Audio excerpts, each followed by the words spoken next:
Man, following up a card like last weekend with a card like this one, it's quite the feat for this Holly Holm main event card, Tim. I know, but before we get to this, we have to go back to Robbie Lawler. Oh, Robbie, my I man, mean, dude. I thought he was going to get the Kevin Lee treatment, and it turns out he was the one dishing out the Kevin Lee treatment with a nice first round finish, which I did tell you, and that actually hit really, really nice. Fuck yeah, dude, and it was plus 225 money line anyway, so I Yeah, was stoked, I think man. we hit a lot of dogs. Obviously, the big one that we wanted, the Yair didn't hit, but we got Pantoja, we got Robbie, we got some nice money on that last card. Pantoja was a great bet from us, man. Like, just being completely honest, like that might have been the best Which bet I I've made did all year. is he got to plus 1,000 at one point in that second round, and Damn. I didn't hit it, but I can't complain. I mean, because he was getting worked that second round by Moreno, which was very surprising, but he hit. We did well, and now we got to see if we could do it again on this card. And I think this card we might be able to hit some dogs. All right, man. We got to come up with a name for my Kevin Lee Robbie Lawler pick of the week because we're 1-1, and I feel like I'm about to go on a streak here. We started off hot, man. We started off with Kevin Lee getting chinned into the fucking shadow realm, and then we got Well, Robbie Lawler chinning the other man. I think my two picks, so Kevin Lee and Robbie Lawler, combined for like a minute 30 fight time on my two dog picks. I think you should call it your finishing pick because not only did they both get finished or do the finishing, they both finished their careers. I That see is true. Kevin Lee is now retired, The and so finisher is Robbie pick. Lawler. The So finisher. just do me a favor and don't make that pick for any of the fighters that I like. All right, I'll pick. I think I know who it might have to be. It might have to. I It might have to be up at the top of the card because I want one of those fighters to be finished. I'm gonna have to put the curse on one of them. oh man, oh man. Well, I think you know who I'm talking there's about. there's there's a couple on here that you could apply that to. Yeah, there's a hot few of them that could be finished after this. Man, we got. I was actually looking to the next card next week too. I'm gonna have a lot of bets on that next card. This card it'll be a lighter card for me because I mean just look at it. You can look through it. The opportunities are a little bit Yeah. slim, but next card, like I can already throw out some names. Like I'm gonna be putting some money on Yoel Alvarez. I saw Josh Kulabau is plus money, so there's gonna be some spots that I'm gonna be hammering next week. But we got a doozy of a card here. We got a contender for best card of the year here. Honestly, if we're being straight about it, we'll get the bottom one kicked off here. Tucker. Now, see, here's the thing. Now, these cards will surprise you, and even though we're not gonna go as heavy on the bets as we would a card with a little bit more star power, these are more enjoyable where you don't have the pressure of picking the right side. You know, you can just sit back and watch and watch these people go to work. Yeah, I really liked a lot of the earlier cards this year where they were like this, where it was you didn't know a lot of names, you did some research into the names before, and then you got surprised. Like some of them kicked you out of your seat and made you basically stand up and be like, I'm gonna fucking bet on that guy from here on out. And so this is gonna be a card that if you watch, you're gonna find guys to tail and guys to fade. Come 6 months from now, 8 months from now, a Yeah. year from now. And there's some guys on here who could be good people to ride with in the future. Which, speaking of, we got two guys who are entering their prime here. Tucker Lutz, 29 years old, 12-3, coming off of a loss to Daniel Pineda, a loss to Pat Sabatini, a win over Kevin Aguilar. And we got Melsik Bagdasarian, um, Coming off an L to Josh Kulabau, a win over Bruno Souza, and a win over Colin Anglin. And he's the favorite minus 210. Any strong takes here? No, I mean his last loss was to Kulabau, so I kind of give him a pass. Also, I mean Les lost to Sabatini, who I still like Pat Sabatini, but on this one, he's the heavy favorite. Was he minus 210? Current Bagdasarian. odds are minus 160. Bagdasarian. Oh, okay, yeah. I mean, I would lean towards him. Like I said, he did drop one to Kulabau, but Kulabau's no slouch. So I would go with him, but I don't really have any skin in this game. This isn't one that I'm gonna bet. Other than that, to see how he does, how he bounces back, and I think this could be it for Tucker Lutz if he doesn't get a win here. Yeah, I think so. Josh Kulabau, basically bigger Brandon Royval. Like, dude's a stud. He doesn't look like a stud like Brandon Royval. Neither of them look like studs. Yeah. They both kind of have like love handles and weird like skinny fat gamer builds. But they're both fucking dogs with a W. And so I think Bagdasarian losing to him is not that big of a deal. And I think he's looked good other than that. So I'm gonna take Melsik here, and they're both nicknames have the gun in it. So Bagdasarian is Melsik, the gun Bagdasarian, and Tucker is Top Gun, Battle of the Guns, I guess. And I'll take him at minus 160. I think that's a solid price on him. I think he should probably be more around this minus 200, but I don't think I'll be putting any money on it. Well, the odds haven't come out for that, but also he's got 5 knockouts. Yeah, and he's got 4 of them that are first rounders. So even if you want to take something that might be a little bit of plus money, I would take him by KO. 7 wins, 5 by knockouts. So yeah, he's got good hands too. He's pretty solid with them. All right, Austin Lights Out Lingo versus this guy making it's his second fight here. Man, they're testing the names so far. Melquizael Costa. That's what we're gonna go with. Yeah, and he's you're really picking all the duds. I guess we're getting them out of the way first. Yeah. This is another one. I think that they're trying to give this kid Costa a chance. He lost to Thiago Moises by sub.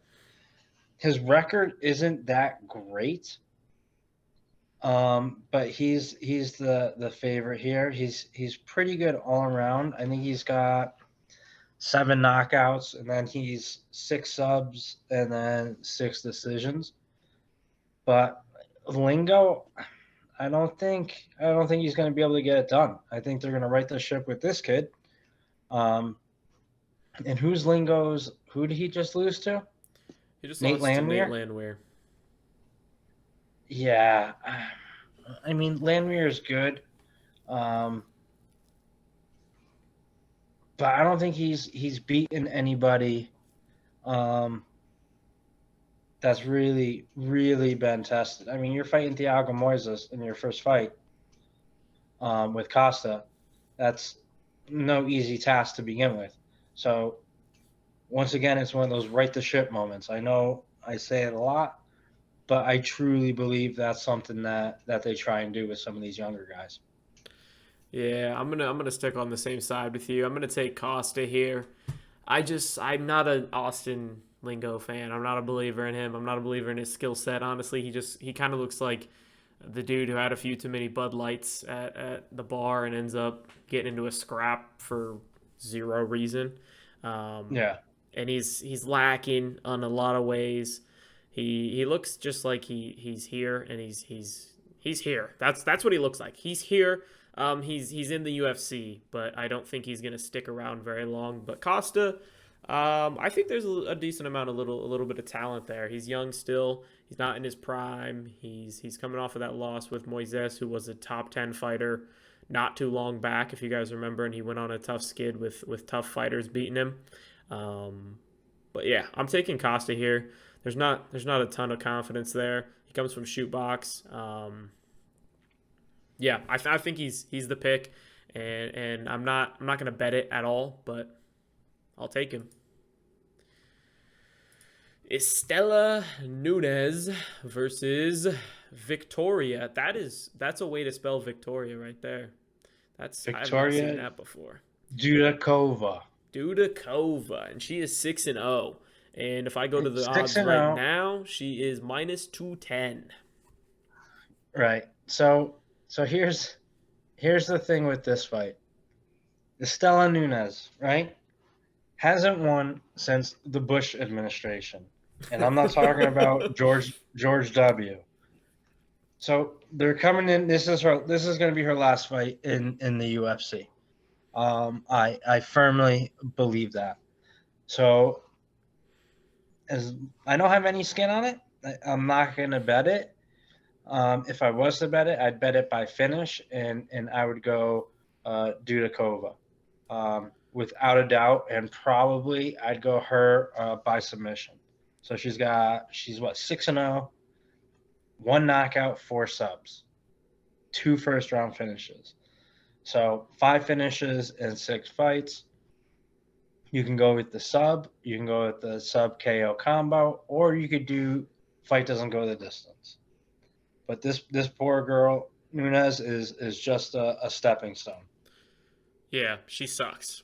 I mean, she's borderline like knocks herself out when she wakes up in the morning, sits up a little too fast. Like she's just not built for this. And Dudakova, I could not find a single thing of tape to watch on her. I was planning to watch a little bit of it.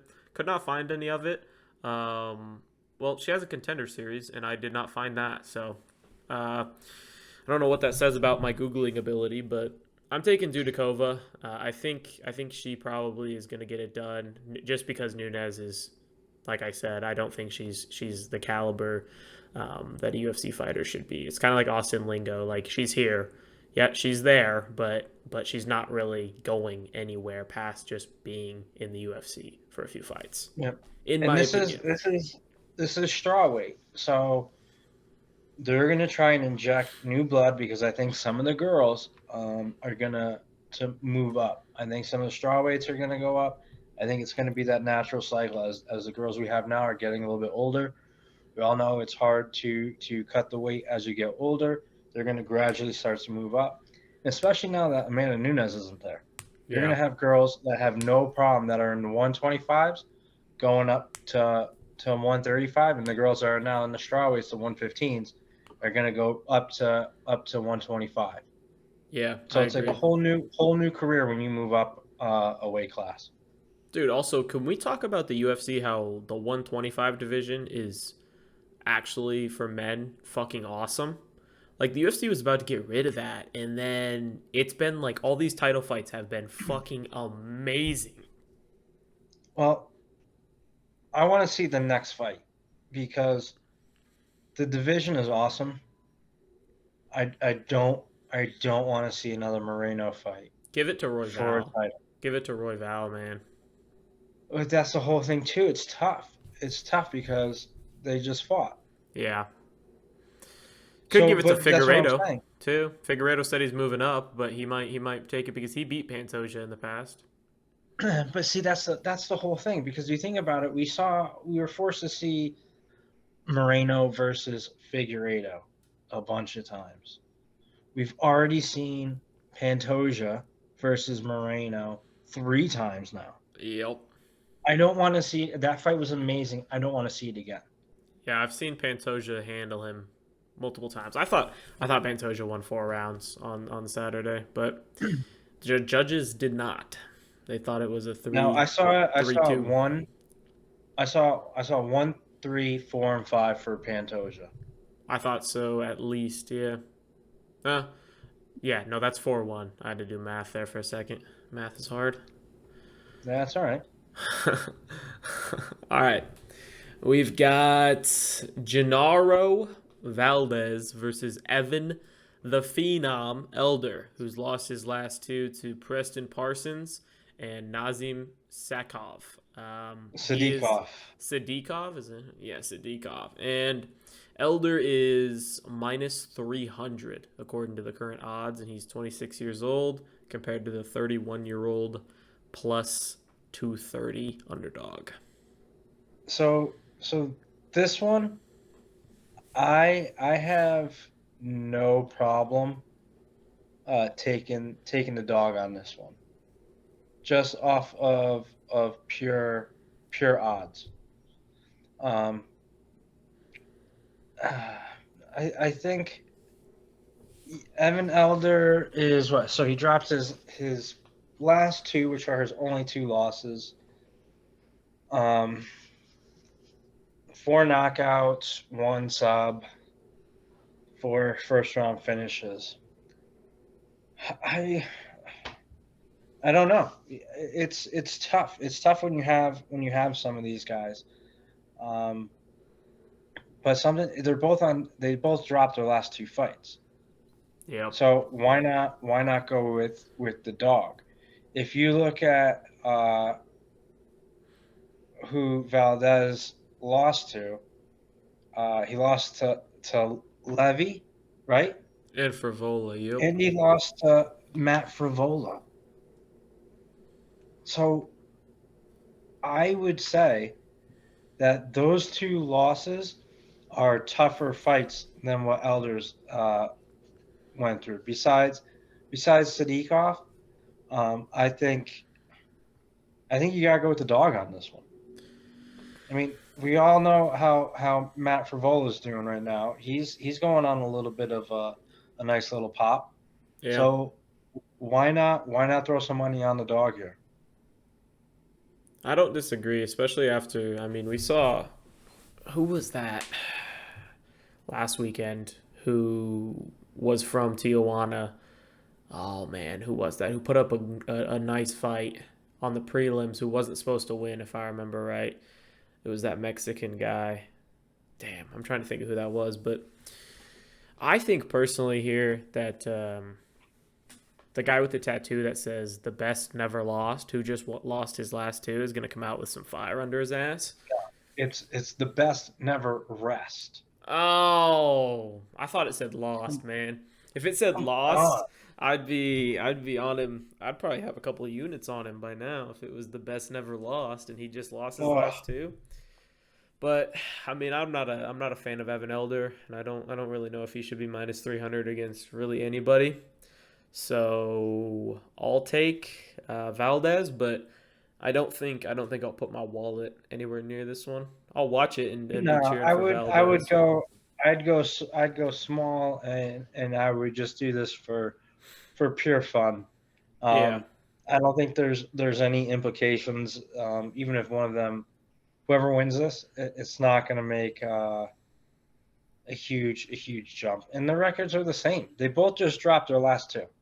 Yeah. Right, and those are the only 2 losses. I just hold Frivola and Levy as higher competition, so that's why I would go with Valdez.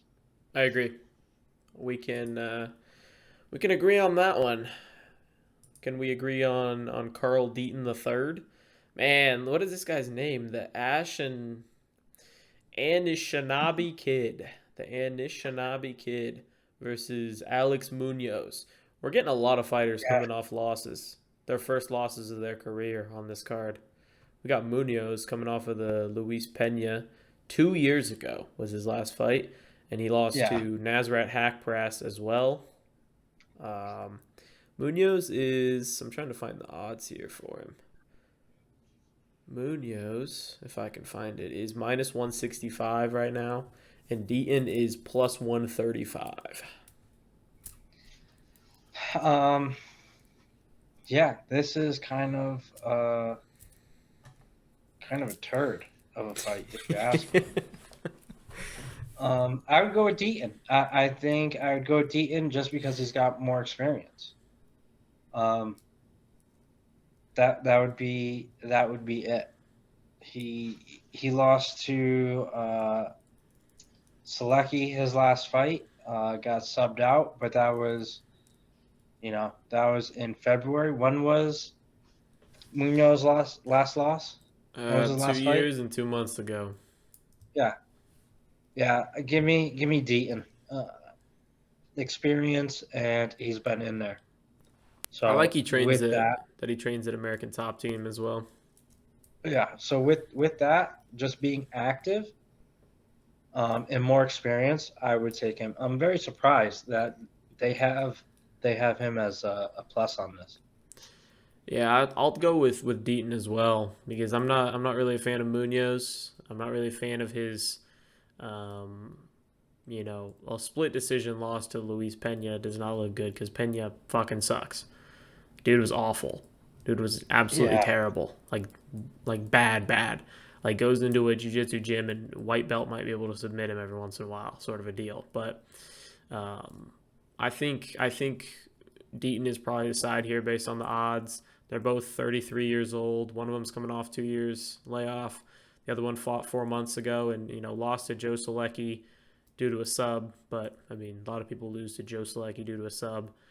Fights at yeah. American Top Team. So give me Deaton. Give me Deaton the third. All right, what do we got here? Oh, we got a fun one here actually. We've got Tyson Nam plus 300 here versus Azat Maksum, who is minus 400 or minus 420 here, making his debut. And he's coming off of, 5 straight wins because he's 16-0, and he's the number Yep. one flyweight in Central Asia. He's from This Kazakhstan. is yep. This is um going to be the Rachmanov um role. I think they're going with this guy. Um, undefeated.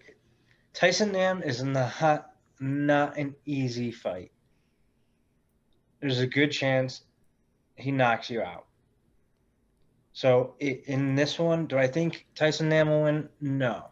Am I gonna sprinkle a tiny bit of Tyson I was Nam about to by say the same. knockout? Absolutely, absolutely. Just because the kid's 16, oh, you're coming in here, you're again going against a guy that is a veteran, with knockout power. Pressure could get to you. A lot of things can happen. Look at the kid that we just saw fight Bo Nickel. Granted, he wasn't 16-0, but once you get in there, I understand the other one, the kid that fought Val Woodburn, was pay-per-view main card, sold out arena. Against But once Bo you get in fucking there, Nickel. yeah, but once you get in there, it's not the same. You're not fighting in the circuit in Kazakhstan. You're fighting in Las Vegas, uh, in front of your bosses. So I think he's gonna win. But I would sprinkle Tyson Nam uh, by KO, and maybe I take Maksum by sub, depending on what the odds were. Does it say how many subs he's got or no? Yeah, I can look. He has 6 subs, 5 KOs, and 4 decisions. Yeah, so I would take to win by sub or KO. I would split it, but I could also see it going to a decision. That's why I would just really just sprinkle Tyson Nam by KO. Yeah, we're gonna throw this on as the finisher pick. This is gonna be Tyson Nam. I'm gonna go by KO probably on Tyson Nam in this fight.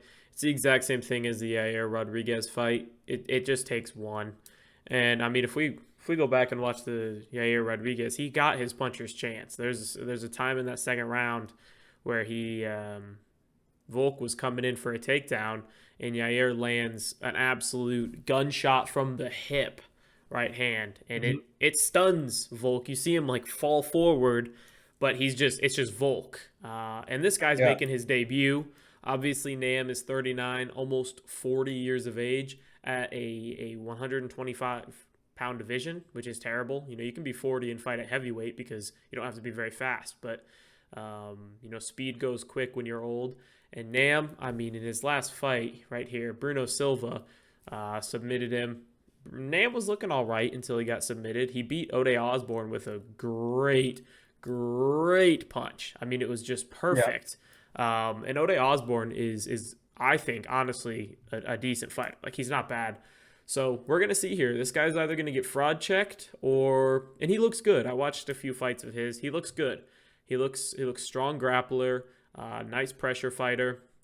He looks good. He looks like what you'd expect out of a Kazakhstan fighter coming into the UFC with a 16-0 record. So he's solid. But Nam is also just a crafty vet, and I'll probably sprinkle a little on his money line and a little on him by KO because he just hits really fucking hard. What's his last 3 wins? They're all knockout, right? So he knocked out Ode Osborne, knocked out Jerome Rivera, and knocked out Adashev. Yeah, that's a no-brainer. You sprinkle a little on Nam by KO. Yep, that's my finisher, and if he wins, maybe he sets down the gloves and we go 4 for 4 or 3 for 3. Sorry, on the finisher picks. All right, Ashley Evans Smith versus Eileen Perez, and this fight fucking sucks. No, this is a terrible fight. It doesn't. You like this fight? Explain. Give me some reasoning to get excited for this one. All right, so Perez, this is bantamweight. This is 135. Her record's 7-2, right? One of those fights is a DQ. Oh, illegal so knees. Her loss is a DQ. I think that this girl is actually the real deal. So she's got 4 wins by knockout, 1 by sub. So 7-2, 7 wins, 5 are by finish, right? Her only loss was to Stephanie Eggers, who subbed her, which that to me, it was her debut. I get it. I understand. But I think she's going to get back on track here, and I think she's going to finish Ashley Evans Smith. I think she's going to really put a thumping on her, and it's going to be very interesting.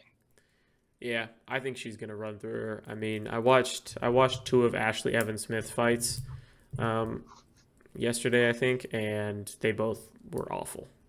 She's not good. I don't think she's very good. She fought 2 years ago, and then she fought 4 years ago. So she's taken about 2 years between every fight, and she's not getting any better.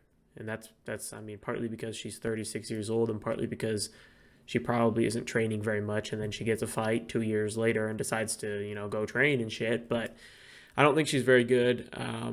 Perez is minus 200 on the money line right now. And I don't think I'll bet that in a women's fight just because a lot of these are so close. But I do think Perez is going to win.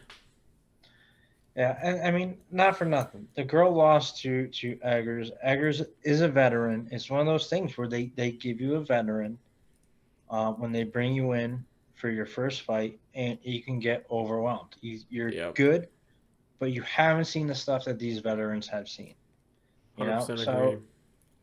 So she's got that speed bump. She got that loss out of the way. Her record wasn't perfect anyway due to that DQ. But now, what does she got to lose? She's already lost. So now it's just on the up and up for her. They're handing her an easy one too here. Like, if you're in the UFC, you should be beating Ashley Evans Smith nowadays. Yeah, so I like the fight because like I said before, I want to see what some of these girls do, and I want to see some of the push now that we get for people trying to get to the top of the 135 division. Nobody wanted any of that smoke when Amanda was there. Now people are going to be wanting it. I'm going to be watching Perez because if she looks anything less than great against Ashley Evans Smith, then I'll probably fade her in the next one because Ashley Evans Smith is bad. So if Perez, I mean, I think Perez should probably beat her by finish, like you said. But if she doesn't, or if she looks like it's a tight fight, um, I'll potentially use that as a reasoning to fade Perez Yeah. come next fight. All right, so Jack Della got his fight. He basically had 3 opponents in 1 week last week, and then ended up not fighting. And now he's fighting Basil Hafez, who is the number 3 welterweight in Pennsylvania, baby. Coming That's off right. of 2 wins, a split decision, and then a knockout. And Jack Della obviously is 5-0 in his last 5. Beat Randy Brown, Danny Roberts, Amiv, Pete Rodriguez, and Ange Lusa. So I'll start this one off. For me here, I think Jack Della is probably going to run through this guy. I watched 2 fights of Hafez. Powerful guy, strong guy, athletic guy. I just don't think he really has what it takes to be UFC caliber. He's having fights that should not be as competitive with guys that are not UFC caliber. I saw him get hurt. I saw him take some shots that were not shots he should be taking from lower level guys. Some guys that didn't even look like they would make it onto the Ultimate Fighter. And Jack Della is that guy who's going to beat people who are not UFC caliber. I don't think Jack Della is the guy who's going to be a top 10 or top 5 welterweight. I know a lot of people who do think that. And, like I said last week, I was going to be hard on Sean Brady. I was going to have a substantial amount of money on Sean Brady against Jack Della.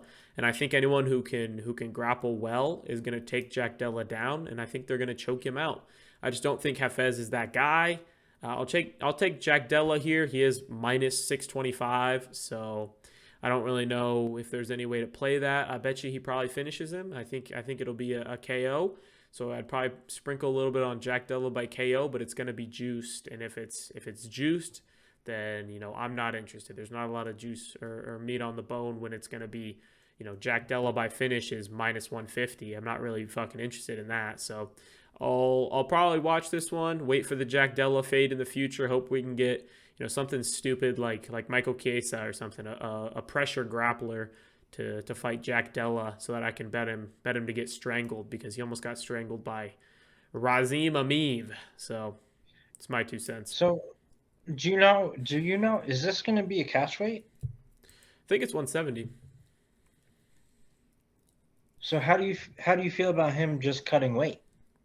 Jack Della? You think that's going to be a factor? I Because don't you think got to remember, he didn't cut weight. He was like a day into, like, I'm trying to remember. Did it got canceled? No, because wasn't he supposed to fight the kid where they found out, after weigh-ins and everything like that, they got his results back, and he's the one that had that rare disease.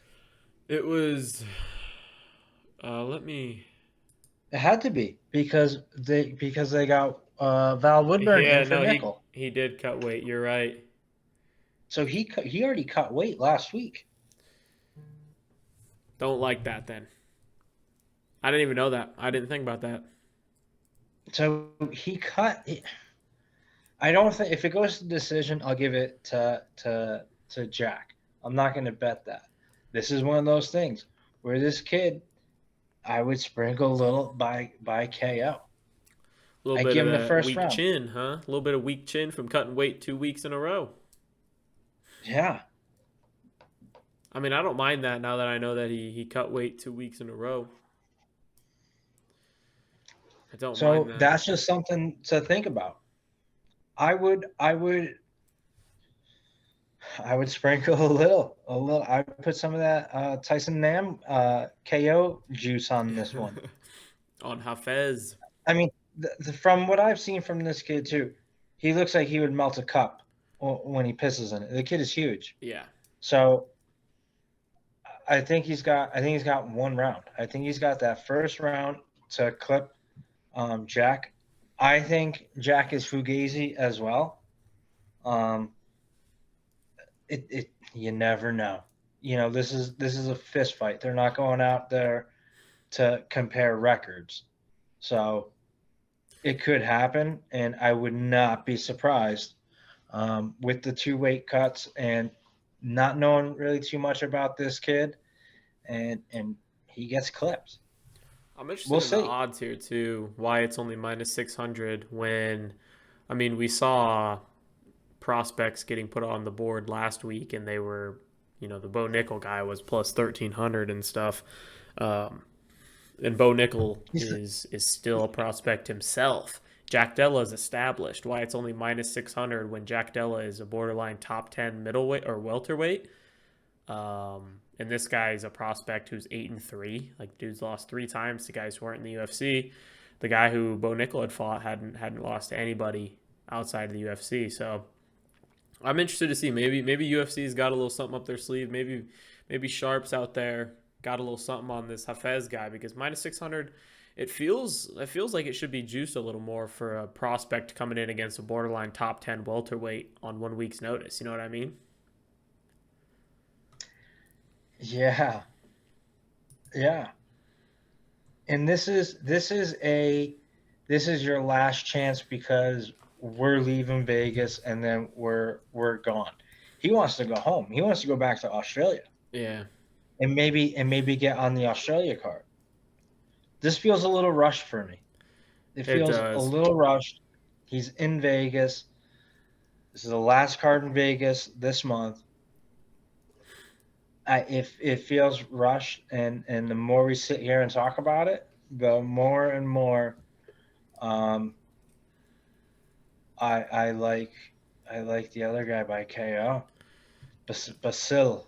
I like You've him by KO. you've convinced me. I'll probably have a sprinkle on him by knockout, and I bet you it'll be plus 800, something like that. It'll be Yeah, something big. yeah, and So then Jack will get a face crank and submit him in 30 seconds. But our process was sound. That's all that matters. exactly. Big old T Rex up next.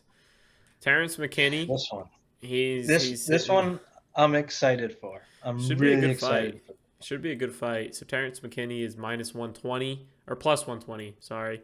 And Nazim Sadykov is minus 145. He beat Evan Elder.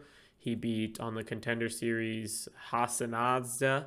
Terrence McKinney's got a little more UFC caliber stuff under his belt. He knocked out Matt Frivola real quick. It was very quick. He submitted Faraz Ziam, which is aging a little bit better. He lost to Yep, Drew Dober, but almost finished Drew Dober first round. yep. He knocked out Eric, I think it's Hot Pepper Gonzalez. Or no, he submitted him. And then he got massively flying kneed by Ishmael Bonfim. So Massively. uh, I think Bonfim. I still think he's special. I think he's going to be good. I truly believe that. Uh, Drew Dober is a absolute dog. Yeah. Um, the good thing about Terrence McKinney is they're all finishes. Either he finishes or he gets finished. All right. Yeah. So this is one of those fights where I like McKinney. I would like for him to win and get back in that win column. But this one, I'm just gonna straight up take the under 2.5 because Sadykov is no joke. I I don't see him losing this fight. Um, Granted, he just beat Elder, but he's got 6 knockouts, 1 sub, and he's what 8-1. Yep. So seven out of 8 are finishes. So I like this under 2.5, and then that's probably the only thing I'll take, and that's probably going to be juiced at minus. I'd say maybe minus 200.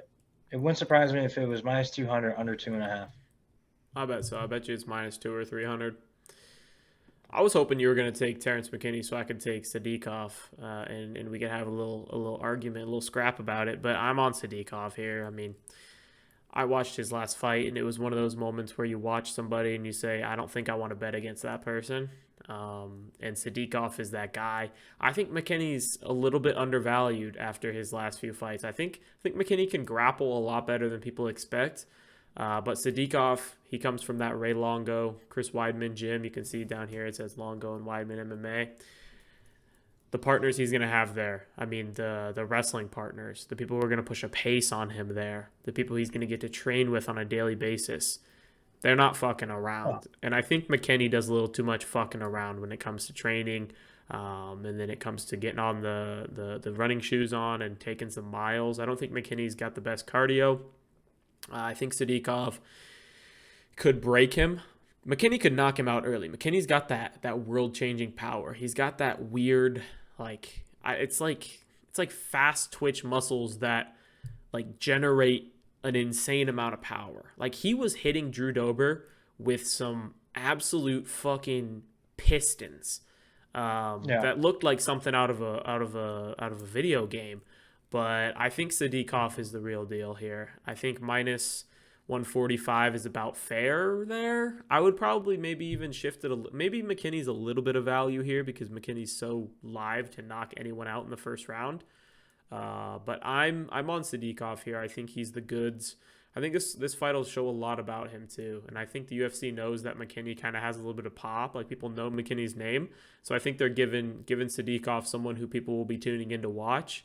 And I think Sadykov, honestly, I think he's going to roll him. I really do. But McKinney's just so dangerous in that first. I don't know if I can bet him minus odds against McKinney with that power. But I kind of like Sadykov. Honestly, I watched his last fight, and I kind of became a fan immediately. I just liked his fight style. You got to remember too. So he's Sarah Longo. Yeah. So he's wrestling and grappling with Rob, with Aljo. These guys, I mean, wrestling and rolling with Marab, that's exhausting. Yeah. So even though Marab is a 135er, it doesn't make a difference. When these guys are training, they're all blown up anyway. I think this is going to be a stand-up. I really do. I think this is going to be a stand-up, and I think that is going to play into Sadykov. And I hope so. I think he's going to finish. Terrence McKinney's not going to go and take. Be very surprised if he tries and takes a Sarah Longo guy down. Yeah. And wants to keep it on the ground. Especially with Matt Serra. Matt Serra is phenomenal. I think this is going to be a stand up and bang, and definitely somebody's getting knocked out. And unfortunately, I think it's going to be McKinney. Me too. I agree with you there. This is a fun fight. This is a pretty fun fight at middleweight here. Lightweight? What the fuck? Oh, I was thinking of one of the later fights. This fight is not as fun as the fight I was thinking of, but Altman Azaitar just took his first pro loss versus Francisco Prado, who just took his first pro loss. Prado last fought Jamie Malarkey. I remember that fight about 4 months ago. Good fight. Azaitar got knocked out by Matt Frivola, and he got knocked out pretty brutally. But Azaitar has been known as a power puncher up until that moment. Azaitar's plus 100. Prado is minus 120. Prado's 21 years old, and Azaitar is 33 years old. So that's something worth noting here. You got any hot takes here? No. I'm gonna go with Prado, just because he's the younger guy.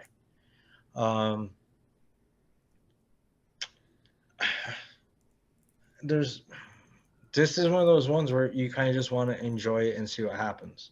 Yeah. Malarkey is good. That went to decision, and uh, Ottman got what? How did that fight go? He Favola got knocked him he got out. stopped. Yeah. He got stopped. So coming off of a knockout, um, you got to go with the guy that lost by decision to Malarkey, as opposed to getting knocked out by Favola. I'm gonna take a Zaitar here. He's plus Really? 100. Yeah, I think he's powerful himself, and we didn't see much of it in that Favola fight. It was just kind of Favola steamrolling him from the beginning. It was quick. It was fast. It was pretty decisive to watch. But Zaitar's had some big power here, and Prado has not really in that last fight. I didn't really see a lot of, um, you know, head movement, elusive footwork, that sort of a deal. And I think Zaitar is going to have his chances here. I think he's going to have his chances to land a big bomb on Prado, who's still 21 years old, who's still getting a lot better between fights. So Prado could come in and surprise me. But I'm taking a Zaitar just based on the fact that I think he's a much more powerful guy, and I think he could land a big one here. And Prado didn't really show me the ability to get his opponent out of there at the UFC level. Once he got up here, he wasn't putting people away. And a Zaitar does put people away. And so I think if someone wins via knockout or finish, it's going to be a Zaitar. If it goes to decision, then who fucking knows? So I'll be on a Zaitar's side because of that. But I'm not going to have any money on this. I'm like you said, I'm going to sit back and watch this, and hopefully one of these people, one of these two fighters shows us something that we can feel comfortable with the future. We can either see that Prado or Zaitar are complete frauds, and whichever one of them wins, we get to fade next, or one of them shows us that this person is improving between fights and wants to continue. Hopefully it's Prado. Honestly, I hope it's Prado that shows us something because he's so young. So Now, are you aware all of Prado's wins are finishes? yeah, no, I knew that. But it was the reason is because it was coming into the UFC, and then he wasn't able to have that finishing power. That's my whole reasoning. Is Zaitar, I feel like is he's shown it at this UFC level. You know what I think I'm gonna do here on this one? Fight ends by I'm gonna KO. go. No, I'm gonna go team Team Argentina, and I'm gonna roll Eileen Perez and Francisco Prado into a little Argentina parlay. That's not a bad idea, honestly. Perez should definitely win. That'll probably put you. What do we got? That'll put you at like plus 130, plus 140. Yeah, I might even sprinkle her by sub, and then just money line on Prado. I'm gonna watch and see what the fight ends by KO is here. It'll probably be something nasty. It'll probably be like minus big number. But if it's anything less than minus 200, then I'll probably end up betting that fight ends by KO here. All right, Big Norm, the Immortal, Norma the Immortal Dumont, fighting against Chelsea Chandler. 5-1 Chelsea Chandler, coming off a win over Julia Stolarenko. She beat Courtney King before that. And then Norma Dumont coming off a win over Carol Rosa. Danielle Wolf lost to Macy Chiasson by split decision. Beat Aspen Ladd and Felicia Spencer. So Dumont's got some good wins here, and that's why I'm taking Dumont.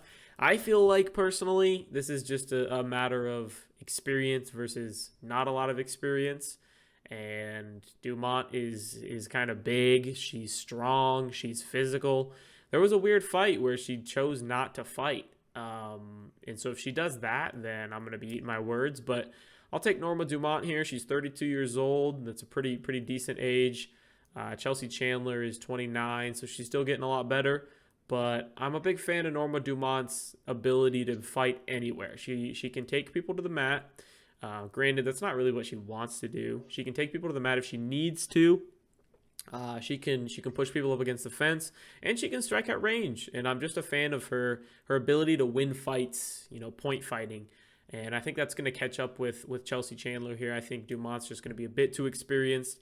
And I think the minus 150 is a pretty solid number on her, honestly. So I'll lock in Norma Dumont here.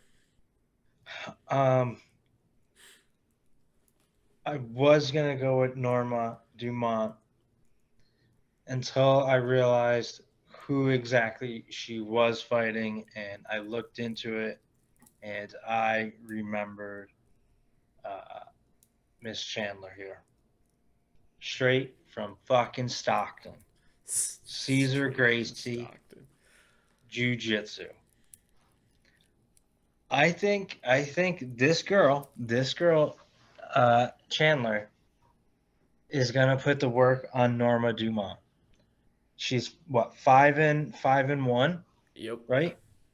I think her pro debut was a loss, but since then, she's been on her tear. How are her last three? Her last three fights. I know the last one, her UFC debut was a KO. Yep. So she won KO, beat Courtney King by decision. Which Courtney King, I know who that is. I've watched her from some reason. I think she must have fought someone else. It's not. I know there's another Courtney with King in her name in the UFC, but I've heard of this one before. Olivia Parker, she beat by rear naked choke, and then she won via punches, so KO, and then she won a decision. And yeah, she did lose her first pro fight in Invicta by unanimous decision. Yeah, I'm gonna go with her.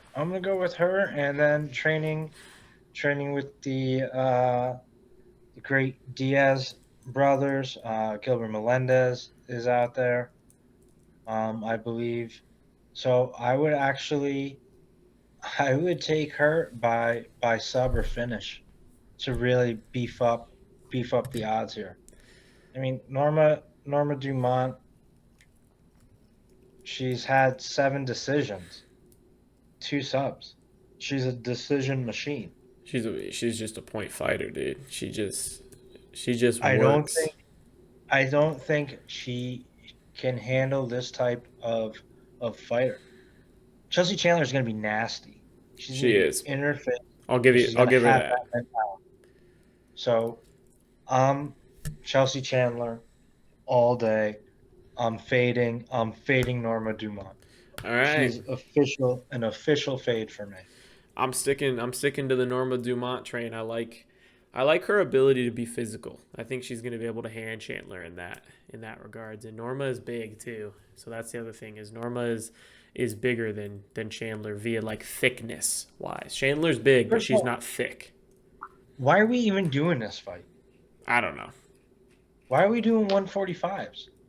I don't even know if this is at 145. Because Chandler is 135. Dumont's 145. Well, the UFC website has this as a featherweight fight. Maybe this is the title fight. Maybe they're going to come in the ring and launch a belt around whoever wins this. Maybe Chelsea Chandler. I don't even understand how they're ranked. Norma Dumont is the 13th, number 13 featherweight, and Chelsea Chandler, after one win, is ranked number 15. Chelsea Chandler might come in here and start talking like the Diaz brothers. She might become a draw. We might hear, "Hey, I'm gonna beat your ass, man." We might hear that on the mic afterwards, and she might become the new Amanda Nunes, where she's headlining pay-per-views and. You never know. You never know. She might just yell in Stockton. Yeah, in the middle of the octagon. She might do a triangle, flip her up. Stockton, motherfucker. Yeah. Right. Listen, that's what that division needs. Get that fight off my screen. Careful what you wish for. Careful with this card, man. We got another absolute fucking slapper here. The number 36 worldwide heavyweight versus the number 78 worldwide heavyweight. Walt Big Ticket Harris coming off of a loss to Tybura, a loss to Volkov, a loss to Overeem. And we got Josh Parisian coming off of a loss to Jamal Pogues. Who the fuck is that? He comes from Contender Series. I actually do know who that is, but my point still stands that Jamal Pogues is not very good. And he beat Josh Parisian. He won against Alan Baudot. He lost to Dontel Mays. So yeah, needless to say, I will not be betting Josh Parisian. And Walt Harris is minus 160 here. Makes me want to bet the big ticket, but he's 40.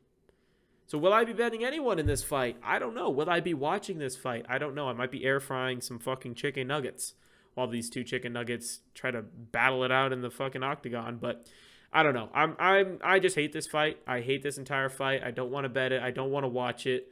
So yeah, Tim, what do you think? I would go that this ends by knockout. I think somebody's going to sleep. It's honestly, I think it's going to be Walt Harris. It could be, dude. It really I'm could going be. with I'm going with the younger guy, and he's not on that. Granted, he sprinkles in a win, a loss, a win, a loss. So, according to his record, he's due for a win here anyway. So I'll take him by knockout. I think Walt Harris is done. This was the one I was for sure, 100%. This was going to be the fight and retire. So this person gets knocked out and they're out of the UFC. I thought you were going to put money on Walt Harris here. I thought this was your guy. This is not my guy. This is not my guy. I was thinking about it when I was about like 6 wines deep on Saturday night, but I mean, we go back and look at this guy's record. He lost to Fabricio Werdum when Fabricio Werdum was not Fabricio Werdum. I mean, he beat Chase Sherman. He lost to Shamil. He lost to Mark Goldbeer. Do you know who the fuck Mark Goldbeer is? Godbeer. Mark Godbeer. I have never heard of this guy. I have never heard of that guy. I probably should have. He beat Daniel Spitz. He beat Sergey Spivak, which is a great win now, but it was a fluke. He beat Alexei Oleinik, which Alexei Oleinik just got knocked out by like a grandpa in Russia like 2 weeks ago.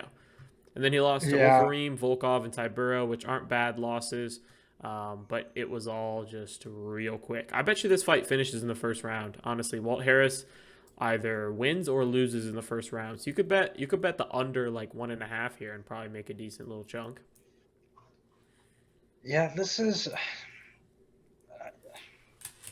they're doing Walt Harris a favor by putting him on the main card, but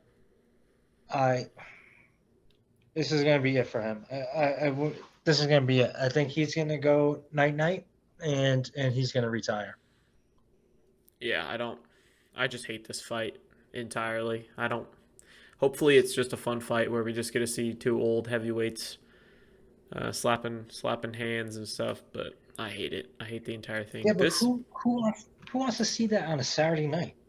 Not me. I don't want to see that, I'm not. Dude, I mean, he's 13-10. The other guy is, 15-6 with a loss to Dontel Mays and Jamal Pogues. Like, that should not be the third fight. Let's see what we got down here. You could put Terrence Mckinney up there at the third fight. You could put Jack Della at the third fight. You could even put Tyson Nam at the third fight because he's got such a good prospect on the other side. Honestly, you could put Tucker Lutz and Melsik Bagdasaryan up there at the third fight. You could switch Walt Harris to the opener of the entire card. And that would probably be better. I'd just skip it. But, I'm probably bitching too much about UFC. They put on an absolute slapper classic main event not even main event, entire card last week. So, yeah, that last week was the best card of the year and probably the last 2 years. Yeah, it's probably a top 5 event that I've watched for sure.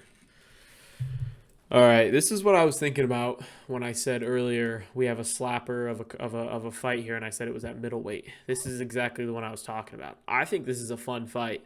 Albert Duraev, the Russian underdog here, versus the Iron Turtle. 3 straight wins, and he is a dog with a W. He is a dog. Like, he will fight for every single bit of your money. He's coming off of wins over Dennis Tolulin, Joseph Holmes, and Eric Anders. Not trademark wins, but wins nonetheless. Duraev just beat Chidi Njokwani, which Chidi looked awful there. Joaquin Buckley beat his ass. And Joaquin Buckley made him look like Duraev did not belong in the UFC. But before that, he beat Roman Kopylov, which that's a decent win. And then on Contender Series, he beat Bittencourt, which I don't really put much stock into that. But, Tim, what do you got here? This one, I'm going to go with Duraev on this. I don't. I mean, he subbed Holmes, right? Last year. He beat. He's got 2 subs. I don't know, man. Now that I think about it, sub decision. This is a pick 'em. I think if Park wins, he's gonna win by sub, but he's not. He's 15 wins, 5 KOs, 5 subs. He's been hot on the subs lately. Duraev, I don't know. I would just have to go with a pick 'em here and go Duraev. He's got 3 wins by knockout, 9 subs. 7 first round finishes. I would say this might be an under 2.5 card for me, or under 2.5 fight. I don't see an edge here. I don't see an edge any which way. Because if I look at Park's last 2 finishes, they're subs. But yet Duraev has more submissions. I'm going Park here. You're going Park. Are you going Park by a finish, or are you going to lay it out there on a decision? I think he's going to knock him out. I think Park is going to knock him out. Park's last loss was Gregory Rodriguez by knockout, and that was a dogfight, if you remember that one correctly. Rodriguez. That's RoboCop, right? Yeah, RoboCop was basically out on his feet, and then came back to beat Jun Young Park. The reason I'm taking Park here is I feel very, very strongly that Park is someone who will fight for your money, and Duraev is someone who will give up under stress. We saw it against Joaquin Buckley. He did not want to come out. It says Dr. Stoppage, I believe. Let me get over here. Dr. Stoppage. Yeah, eyes swollen shut, but he did not want to come out. He hardly wanted to continue fighting. Like, he was getting beat up. And Park is a guy who he marches forward. I watched actually 4 of his fights because they were fucking awesome. Jun Young Park is just great to watch. He's a guy who marches forward. He puts the pressure on. He has good hands. He has good grappling. I don't think Duraev's going to get him down, and Duraev is going to need to get him down if he's going to win this fight. And so I'm going to take Park here, and I think Park is going to beat the brakes off of him, honestly. And look, it's going to be something similar to, honestly, what I'd say is the Bonfim and Saint Denis fight. I think he's gonna land some solid punches on the feet. He can take him down and submit him afterwards, but I think he's just gonna break him. I think he's just gonna end up breaking him. I think he might be my money line bet of the card. Him and that little sprinkle on Tyson Nam, but I'm looking at Park as the big bet. I don't usually wait for weigh-ins, but this one I probably will, just because I want to see how Duraev looks. Yeah, I have middleweight. I got nothing on this one. I'll probably just watch and try to enjoy it. I mean, both these guys are 34, 30, 34, 32. Yeah. They're fighting for glory at this point. They're not getting to a belt. Yeah, but see, this is the whole thing. This is your co-main. Yeah. Yep. This whole entire fight is worse than the prelim. This entire card is worse than the prelims from last week. Yeah. Who knows? Who knows? It could be exciting. Um, both seem to be pretty good grapplers. Yeah, I could see your park by KO. Um, the only yeah, he's got 3 wins. Derive's got 3 wins by knockout. 9 by sub, 5-5. Yeah, I would even probably go Park by decision if I was to bet on it. It's a probability too, because I mean it's gonna go longer than their previous fights. Like Jun Park, he was making quick work of these two, and then he had a decision against Eric Anders, and then Gregory Rodriguez finished. So I think this one will go longer than those last two wins from Jun Park, because Duraev's he's not a bad fighter. I just don't think he's going to be able to withstand what Park's going to put on him. All right, Oh boy. the main event of the evening. We have Holly, the preacher's daughter, at 42 years old, home, versus Myra Bueno Silva, 31 years old, plus 135. She's actually plus 145 now on the updated odds. Holly Holm just beat Yana Santos, and she lost to Ketlin Vieira. She beat Irene Aldana. She beat Raquel Pennington, and she lost to Amanda Nunes. Bueno Silva just beat Lena Landsberg, Stephanie Egger, and Yanan Wu. So I'm going Bueno Silva here, partially because I just absolutely despise Holly Holm main events. Get them out of the UFC. Quit making them.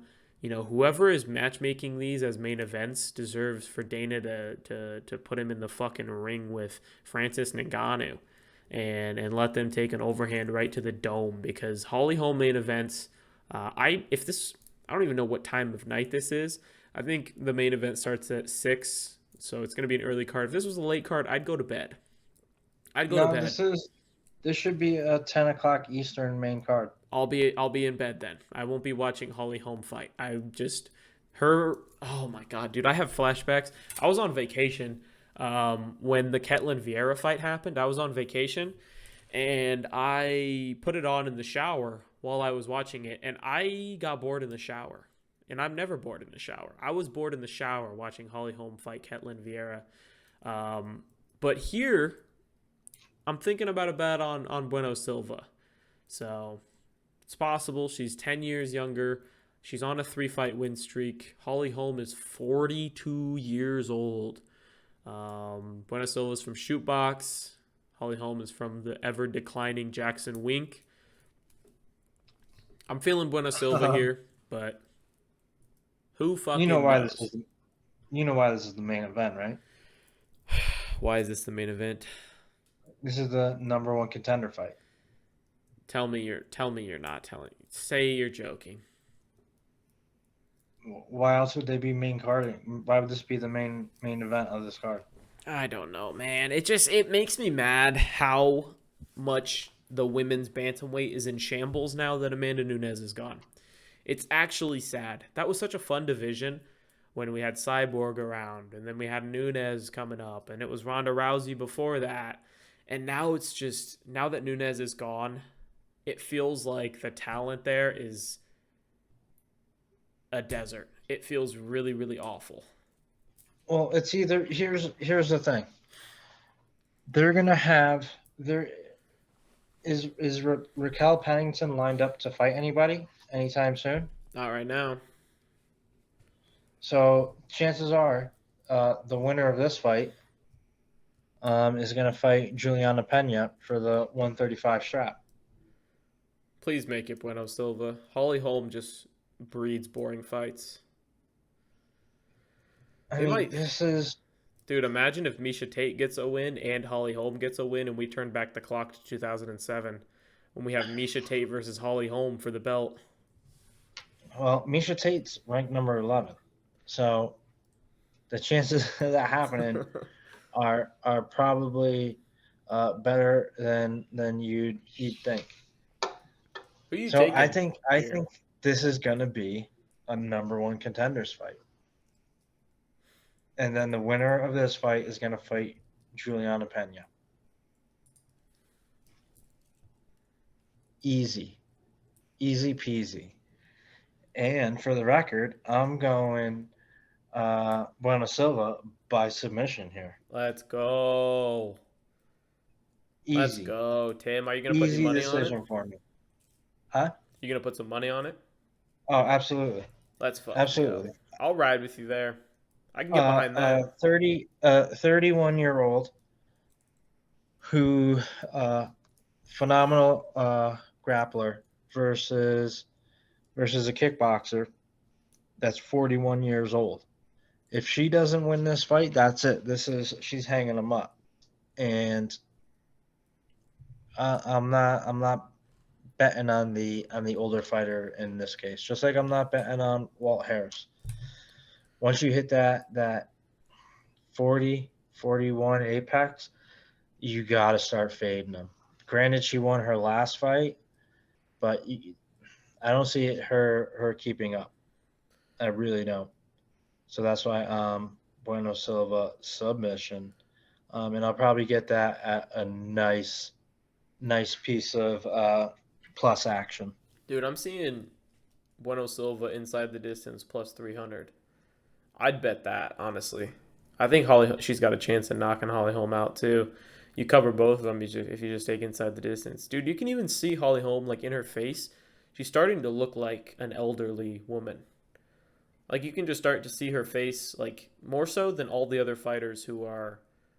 Like, she's 42, and I feel like we've seen 42-year-old fighters who do not look as old as Holly Holm looks. Like, she's aging pretty quick and pretty fast. And I would also just err on the caution of saying she's experienced as opposed to elderly. Experience as opposed to elderly. Experience as opposed to elderly. Elderly, you think of somebody's grandmother, great grandmother. 42, she is still a young lady. She's spring chicken. And she's just more experienced in life. She is. But I'm fading the shit out of her. Yeah, me too. I'll be running some of that Silva plus 300 inside the distance, I think.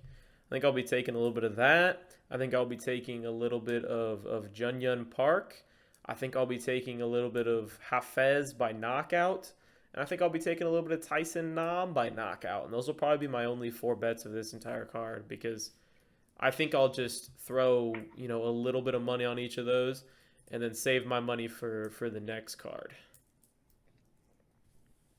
Yeah, this card isn't, listen, as much as I would love for all 4 of these cards in the month of July to be amazing, you got to think of logistically and everything like that as well. So 3 out of the 4 cards this month are going to be absolutely amazing, and we could be pleasantly surprised by this card. We could. Honestly, we could. I think we will be surprised, and we're going to have some great fights on this card. I 100% agree. I think if I had to pick, dude, here's a fun one. Fight of the night. Who would you take for fight of the night? I'd take Mckinney Sadykov.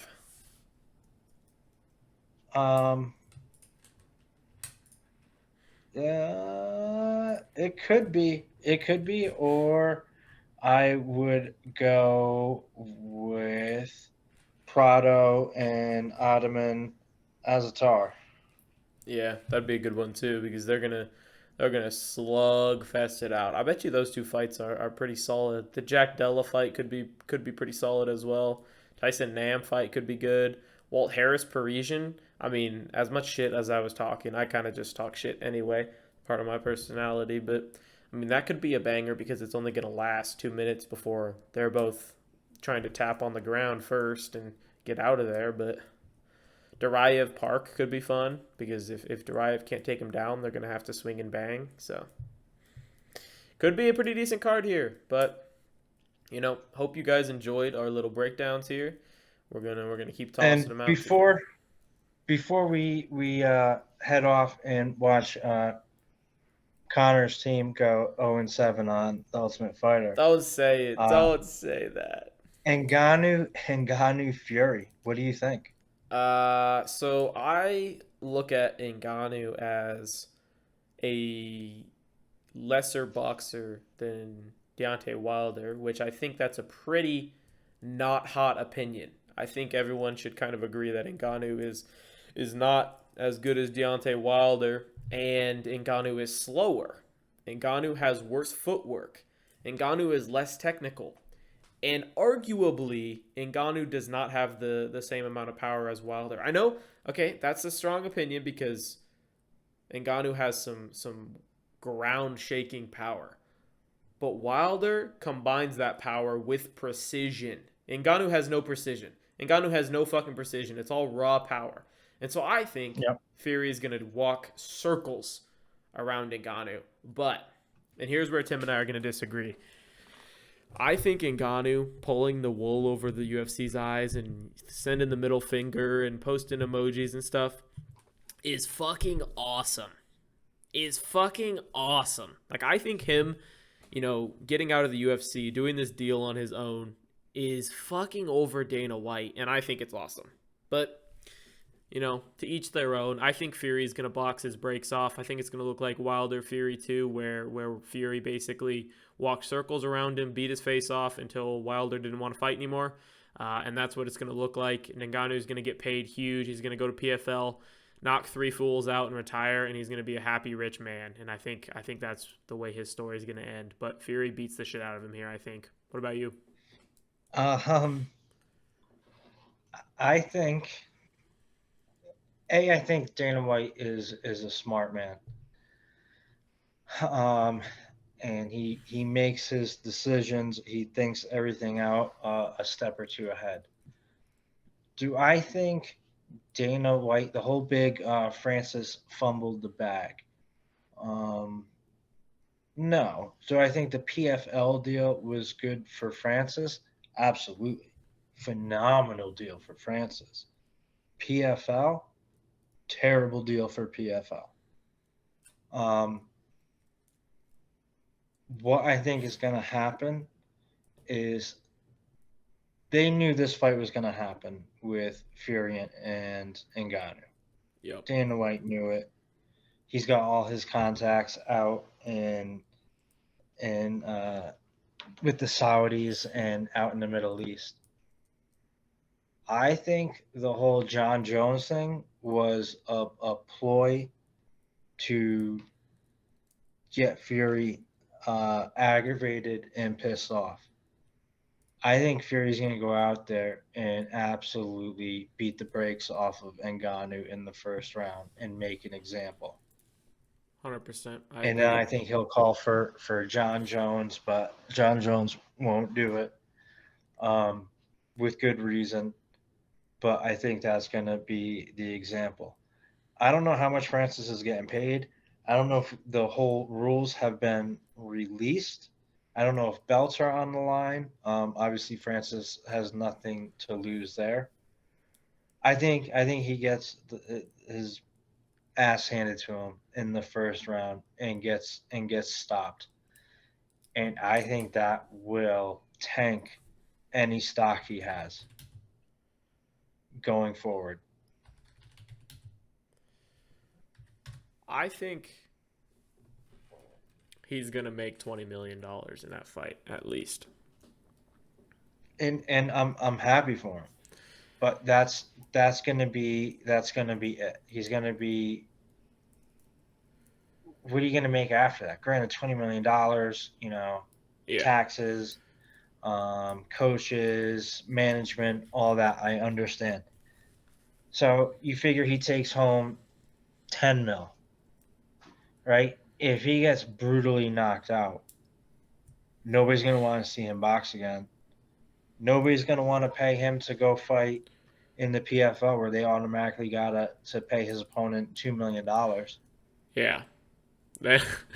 Things get a little tough for him there, but it gets extremely tough. It's not rainbows and sunshine. He could take in the John Jones fight made 8 mil, paid out 3 mil, so he walks home with 5, gets an immediate rematch, right? Because it's John Jones. Mm-hmm. Um, or John Jones steps away, and then he fights for Stipe, does the trilogy. That there's more options where he can make more money.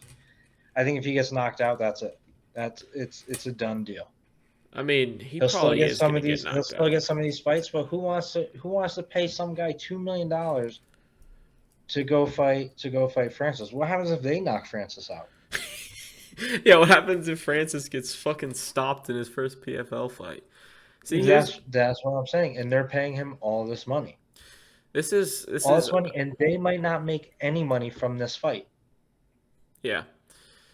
There's a lot of downside for PFL in that deal. More upside for Francis. I mean, he's gonna be set for life after this Fury fight. He's gonna be Oh, set absolutely, for absolutely. whatever he wants to do, which is cool.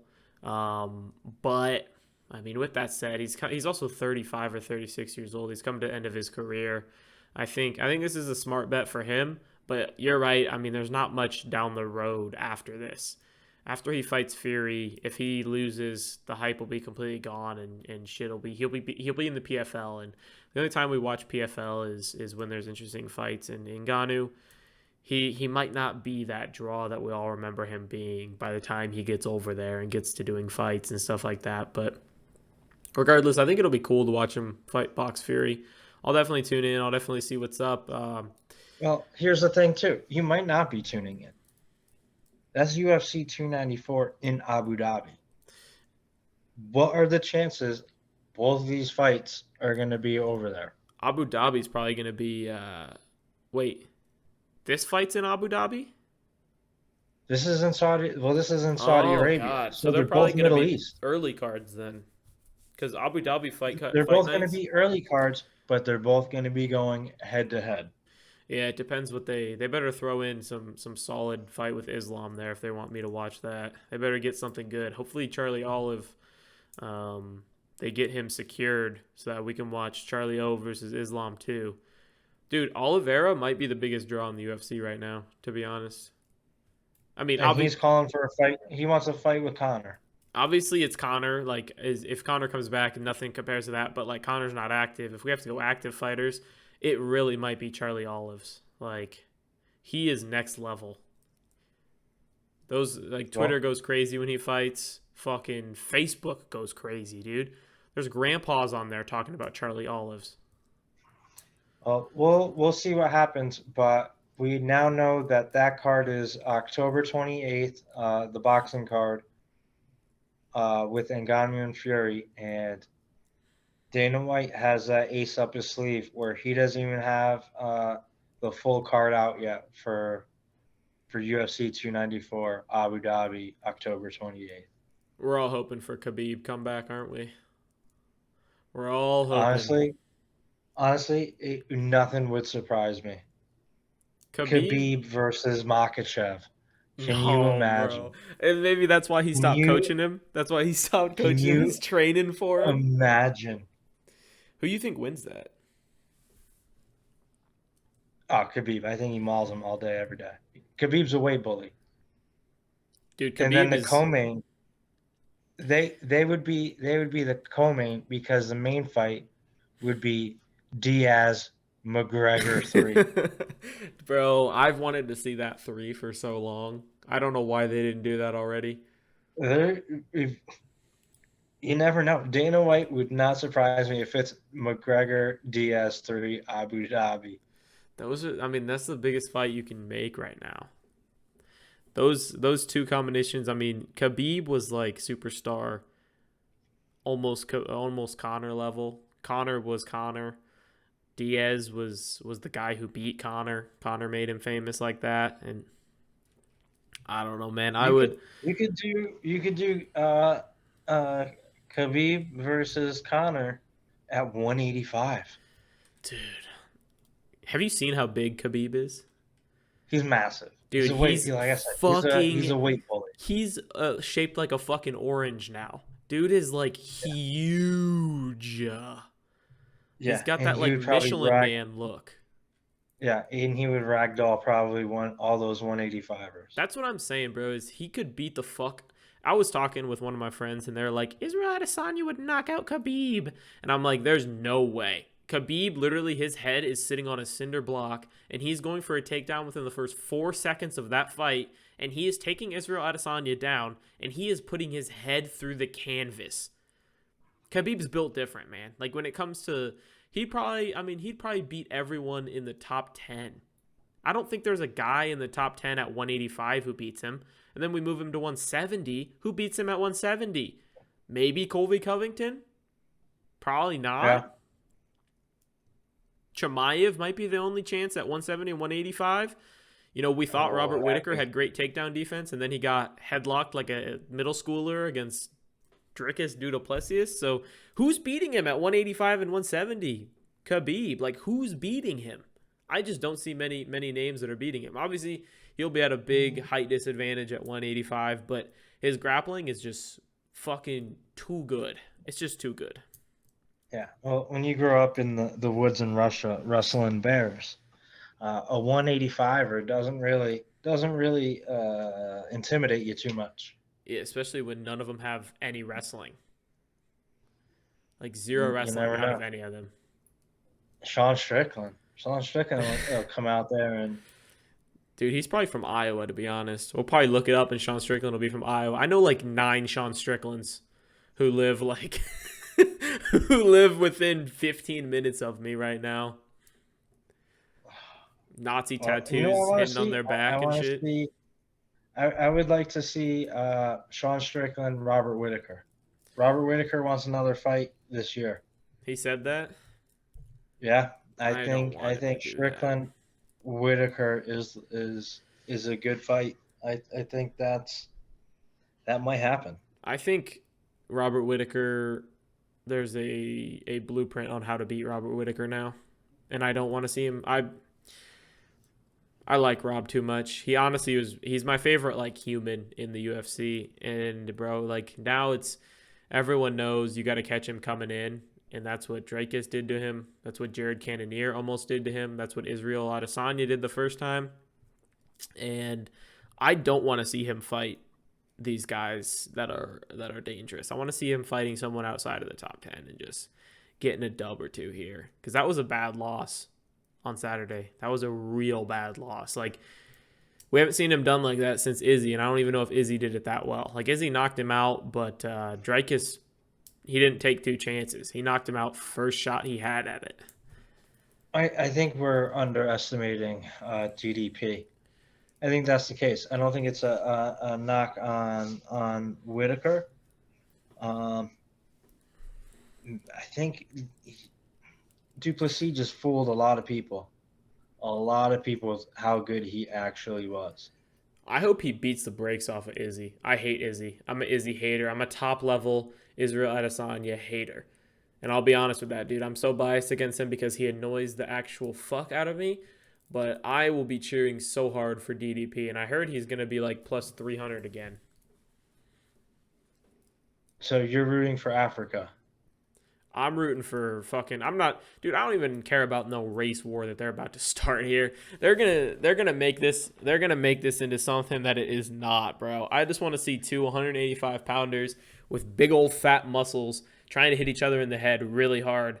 And I hope DDP headlocks him and just beats his face off. I hope he puts him in a crucifix, has an armbar in, and then beats him with an elbow. Like, I just want to see Israel Adesanya take a fat L that he cannot dispute like he did Pereira, because he beat Pereira 1 time out of 4 times and then called the rivalry over.